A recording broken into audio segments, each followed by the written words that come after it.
Hello friends, welcome to விஜித்யாக்ஸ். இன்றைக்கி நம்ம மார்க்கெட்டு போயிட்டு முருங்கை காய் வாங்கிட்டு வர போகிறோம். 2 ரூபாய்க்கு ஒரு காய் கிடைக்குதான். வாங்க, சூப்பரான காய் வாங்கிட்டு வந்து ஊறுகாய் வைக்கலாம். பாய். கடைகளில் இதை மாதிரி விவசாயம் செய்து அவங்களே கொண்டு வந்து விற்கக்கூடிய பொருட்கள் வாங்குறீங்கன்னும் பொழுது உங்களுக்கும் விலை கம்மியாக இருக்கும், அவங்களுக்கும் லாபம் கிடைக்கும். ஸோ இதை மாதிரி பாட்டிங்க கிட்ட தான் பார்த்திங்கன்னா நிறைய நான் காய்கறிகள் வாங்குவேன். அதை மாதிரி வாங்கிட்டு வந்த ஒரு 8 முருங்கைக்காயை இதை மாதிரி 2ஆக கட் பண்ணி 16 காயாக வச்சுருக்கேன். ஒரு 200 புளி, 12 மிளகாய். இதுதான் நமக்கு ஊறுகாய்க்கு முக்கியமாக தேவையானது. வறுக்கிறதுக்கு நமக்கு கடுகு, இது ஒரு 2 ஸ்பூன் போட்டுக்கோங்க. அடுத்தது வெந்தயம், அதுவும் 2 ஸ்பூன் போட்டுக்கோங்க. நல்லா இதை பொன்னிறமாக வறுத்தெடுத்து பவுட்ரு பண்ணிக்கோங்க. 12 நீட்டு மிளகாய், அதையும் இதிலேயே போட்டு வறுத்து எடுத்துப்போம்.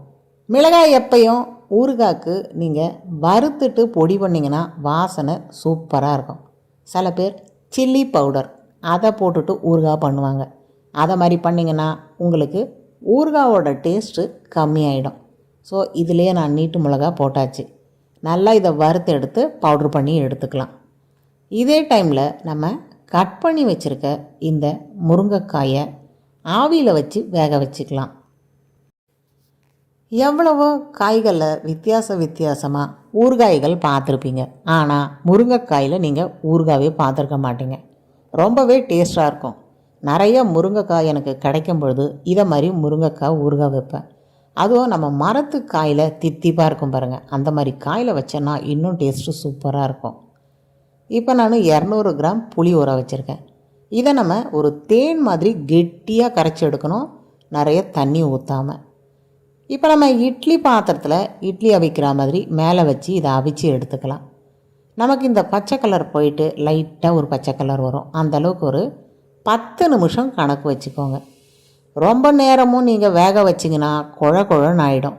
வேகாமல் 5 நிமிஷத்தில் எடுத்துட்டிங்கன்னா காய் பார்த்திங்கன்னா வெந்திருக்காது. ஒரு 10 நிமிஷன்றது கரெக்டான அளவு. ஸோ அந்த அளவுக்கு தான் நீங்கள் வேக வைக்கணும். முக்கியமாக முருங்கைக்காலை குழனும் வேகக்கூடாது, வேகாமையும் இருக்கக்கூடாது, நல்லா நடு பதத்தில் வெந்திருக்கணும். 10 நிமிஷம் கழித்து நம்ம திறந்து பார்க்கலாம். நல்லா ஒரு 10 நிமிஷத்தில் பூ போல் வெந்திருக்கு பாருங்கள். இதுதான் கரெக்டான பதம். ரொம்ப குழைய விட்டிங்கன்னா உங்களுக்கு குழஞ்சி போயிடும். அதிகமான இரும்பு சத்து இருக்கிற இந்த முருங்கைக்காய், இதில் நம்ம எப்பயுமே சாம்பார் வைக்கிறது, காரக்குழம்பு வைக்கிறது, இதையே திருப்பி பண்ணுவோம். இதை மாதிரி ஆவி காட்டி எடுத்துகிட்டு ஊறுகாய் வச்சோன்னா நல்லா தயிர் சாதத்துக்கு டெய்லியுமே எடுத்துப்போம். சாதத்தில் போட்டு சாப்பிட்டாலும் சூப்பராக இருக்கும்.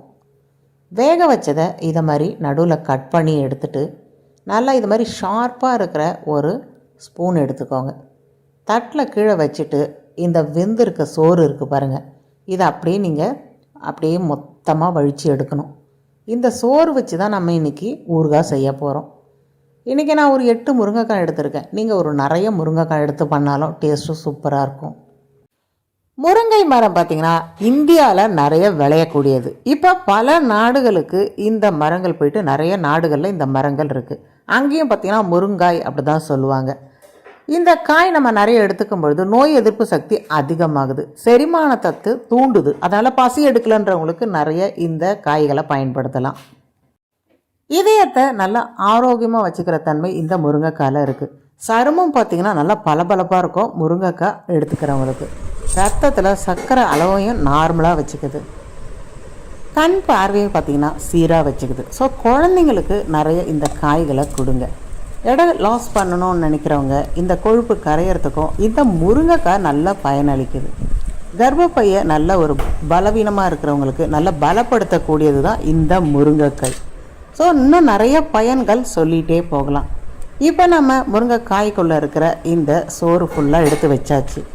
இந்த தோல் இதை நம்ம வேக வச்சுட்டு இதில் இருக்க தண்ணி எடுத்து கொஞ்சமாக உப்பு பெப்பர் போட்டோன்னா சூப்பும் பார்த்திங்கன்னா சூப்பராக இருக்கும்.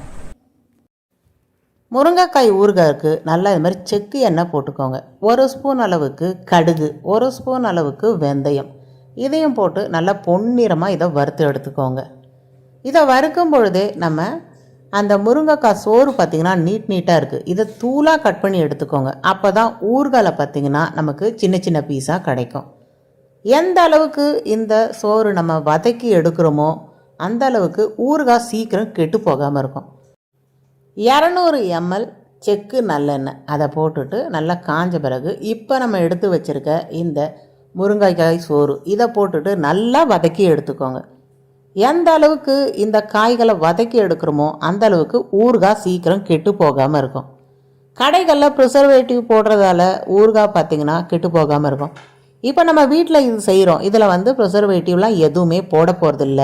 அதனால் நிறைய பார்த்திங்கன்னா அல்வா பதத்துக்கு நல்லா வதக்கி எடுக்கணும். எந்த அளவுக்கு ப்ரிசர்வேட்டிவ் போடாத பொருட்கள் எடுத்துக்கிறோமோ அந்த அளவுக்கு உடலுக்கு நல்லது. அதே மாதிரி கலர்கள் இதையும் பார்த்திங்கன்னா நிறைய பயன்படுத்தக்கூடாது. சில ஊறுகாய் பார்க்கும்போது நல்லா ரெட்டாக இருக்குது, அது ஊறுகாயோட கலர் இல்லை, பொடியோட கலர். மேக்ஸிமம் இதை மாதிரி ஊறுகாய் வகைகள் நம்ம வீட்டிலையே போட்டு சாப்பிட்றோன்னும்போது ரொம்பவே நல்லது. ஏன்னா தேவையான அளவு உப்பு போட்டுக்கலாம். இப்போ நான் 1 ஸ்பூன் கல் உப்பு போட்டுக்கிறேன். கெட்டியாக கரைச்சி எடுத்துருக்க 200 கிராம் புளி இதை மாதிரி ஊற்றிக்கோங்க. வீட்டில் ஊறுகாய் செய்கிறோன்னும் பொழுது நமக்கு தேவையான அளவுகளில் உப்பு போட்டுக்கலாம், காரம் போட்டுக்கலாம். கடையில் வாங்குகிறோன்னும் பொழுது அதிகப்படியான உப்பு இருக்கும், அதிகப்படியான காரம் இருக்கும். அது பார்த்திங்கன்னா சிலருக்கு ஒத்துக்காது.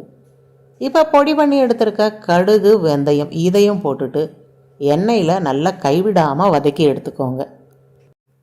முருங்கைக்காய் சோறு இது நம்ம தண்ணியில் வேக வச்சு எடுத்ததுனால நிறைய நீர் சத்து இருக்குது. அந்த நீர் சத்து போகிற அளவுக்கு இதை மாதிரி அல்வா பதத்துக்கு கைவிடாமல் கிண்டி எடுத்துக்கணும். இப்போ கலர் பார்த்திங்கன்னா மாறிட்டே வருது. இந்த மாதிரி நல்லா மாறிட்டே ஒரு டார்க் மெரூன் கலரில் வரும். அப்போ தான் நமக்கு இதை ஆற வச்சுட்டு கண்ணாடி பாட்டிலில் ஸ்டோர் பண்ணிடலாம். ஃப்ரிட்ஜில் வச்சுக்கிறோன்னும்போது 6 மாதம் வரையும் கூட நல்லாயிருக்கும். வெளியில் வச்சு சாப்பிட்டோன்னா 15 நாள் வரையும் நல்லாயிருக்கும். இதை நம்ம ஒரு தயிர் சாதத்துக்கு, சாம்பார் சாதம், ரசம் சாதம் சைட் டிஷ்ஷாக வச்சுட்டோன்னா சூப்பராக இருக்கும். செக்கு நல்லெண்ணெய் ஊற்ற மறக்காதீங்க. ஊறுகாய்க்கு டேஸ்ட்டே அதுதான். இப்போ நமக்கு காரம் கம்மியாக இருக்கிறதால ஒரு 1/2 ஸ்பூன் போல் நான் சில்லி பவுடர் போட்டுக்கிறேன். ஸோ உங்கள் காரத்துக்கு ஏற்ற மாதிரி ஃபைனலாக உங்களுக்கு தேவைன்னும் பொழுது இதை மாதிரி சில்லி பவுடர் போட்டுக்கோங்க. இல்லை இருக்கிற காரம் அந்த 12 மிளகாவே போதும் அப்படின்னும் பொழுது அதோடைய நிறுத்திக்கலாம். இப்போ நல்லா தலன்னு நமக்கு கொதித்து வந்துடுது. இதை நம்ம சூடான சாதத்தில் போட்டு சாப்பிட்டாலும் சூப்பராக இருக்கும். ஸோ முருங்கைக்காய் நல்லா விலை கம்மியில் கிடைக்குதுன்னும் பொழுது நிறைய இதை மாதிரி ஊறுகாய் செய்து வச்சுக்கோங்க. முருங்கைக்காய் விலை உங்களுக்கு ஜாஸ்தியாக இருக்குன்னும் பொழுது இதில் 1 ஸ்பூன் எடுத்து நீங்கள் சாம்பாரில் போட்டிங்கன்னா டக்குன்னு பார்த்திங்கன்னா நல்லா முருங்கைக்காய் ஃப்ளேவரோட உங்களுக்கு சாம்பார் ரெடி ஆகிடும். பருப்பு, வெங்காயம், தக்காளி இதை நல்லா வேக வச்சுட்டு இதில் ஒரு 2 ஸ்பூன் போட்டு கொதிக்க வச்சிட்டிங்கன்னா புளி, காரம் எதுவுமே போட வேணாம். திடீர் முருங்கைக்காய் சாம்பார் பார்த்திங்கன்னா சூப்பராக ரெடி ஆகிடும். இது பேச்சுலர்ஸ்க்கும் பார்த்திங்கன்னா நல்ல ஒரு டிப்ஸு. ஸோ நீங்கள் ஒரு டைம் செய்து வச்சிட்டிங்கன்னா டக்குன்னு ஒரு சாம்பார் செய்கிறதுக்கு சூப்பரான ஒரு முருங்கைக்காய் சாம்பார் பார்த்திங்கன்னா ரெடி ஆகிடும். கண்டிப்பாக இதே ஸ்டைலில் நீங்கள் ஒரு முருங்கைக்காய் ஊறுகாய் செய்து வச்சுக்கோங்க. சூடான சாதத்தில் சாப்பிட்லாம், இட்லிக்கு சாப்பிட்லாம், தோசைக்கு, சப்பாத்தி, பூரி எல்லா சைட் டிஷ்ஷுக்கும் செம்மையாக இருக்கும். ஸோ சைட் டிஷ் நீங்கள் எதுவும் செய்யலைன்னா அந்த டைமில் இந்த ஊறுகாவை ட்ரை பண்ணி பாருங்கள், அட்டகாசமாக இருக்கும். இதே ஸ்டைலில் செய்து பாருங்கள். இது டேஸ்ட் எப்படி வந்துன்னு மறக்காமல் கமெண்ட்ஸில் சொல்லுங்கள். உங்கள் ஃப்ரெண்ட்ஸுக்கெல்லாம் ஷேர் பண்ண மறக்காதீங்க. இப்போ நம்ம பார்க்குறது தான் கொன்றை மலர்கள். ஏப்ரல், மே இந்த 2 மாதம் பார்த்திங்கன்னா இந்த பூ பூத்து குலுங்கும். அப்படியே தங்க நிறத்தில் ஜொலிக்கும். பார்க்கவே ரொம்ப அழகாக இருக்கும். நல்ல ஒரு திராட்சை தோட்டத்தில் திராட்சை தொங்குற மாதிரி இருக்கும். இந்த மலர்களில் நம்ம சோப்பு செய்கிறோன்னும் பொழுது சருமம் பளபளப்பாக இருக்கும். கொன்றை மலர் சோப் இதை தான் நம்ம அடுத்த வீடியோவில் பார்க்க போகிறோம். அடுத்த வீடியோ பார்க்குறதுக்கு இதுவரையும் சப்ஸ்கிரைப் பண்ணாதவங்க சப்ஸ்கிரைப் பண்ணிக்கோங்க. கொன்றை மலர் சோப்பில் சந்திக்கலாம். இது நமக்கு ஒரு கூட்டு, பொரியல் இதை மாதிரி செய்து சாப்பிடும் பொழுதும் நல்ல சருமம் பார்த்திங்கன்னா பளபளப்பாக இருக்கும். அடுத்த ஒரு கொன்றை மலர் சோப் பதிவை பார்க்குறதுக்கு இதுவரையும் சப்ஸ்கிரைப் பண்ணாதவங்க சப்ஸ்கிரைப் பண்ணிக்கோங்க. இந்த அழகான மலரை கொண்டு எப்படி நம்ம சோப்பு தயாரிக்கலான்றதை பார்ப்போம். அடுத்த வீடியோவில் சந்திப்போம்.